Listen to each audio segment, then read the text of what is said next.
on a aujourd'hui plus de 45% de femmes dans les conseils d'administration, mais on n'a que 4 femmes qui dirigent les grands groupes du CAC 40. Cherchez l'erreur. Alors que en France, les femmes sont diplômées à 56%.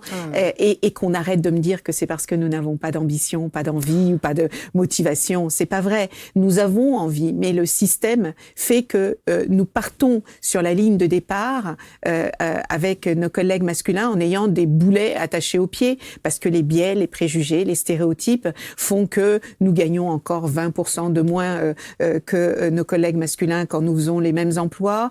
Ils font aussi que quand nous avons des familles, eh bien à 85% c'est encore nous qui portons les tâches domestiques.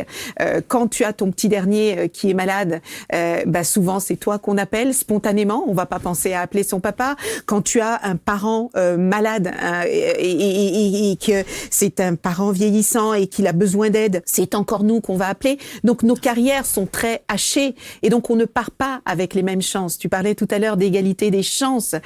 Je pense que les femmes ne demandent pas l'aumône. Les femmes ne demandent pas qu'on ait pitié d'elles. Ce ne sont pas de pauvres petites choses fragiles. Au contraire, elles sont bien résilientes parce qu'elles ont plusieurs casquettes. Résilientes. Tout ce qu'elles demandent, c'est d'avoir les mêmes chances de réussir. Et j'envoie un message aux femmes qui nous écoutent et qui se disent « mais moi, j'ai pas d'ambition. Tout ce que je veux, c'est être heureuse. Tout ce que je veux, c'est m'occuper de mes enfants, prendre soin de ma famille. Moi, mes combats, c'est pas pour que toutes les femmes aient des ambitions démesurées. Je veux juste que les femmes soient libres de choisir la vie qu'elles ont envie de vivre. »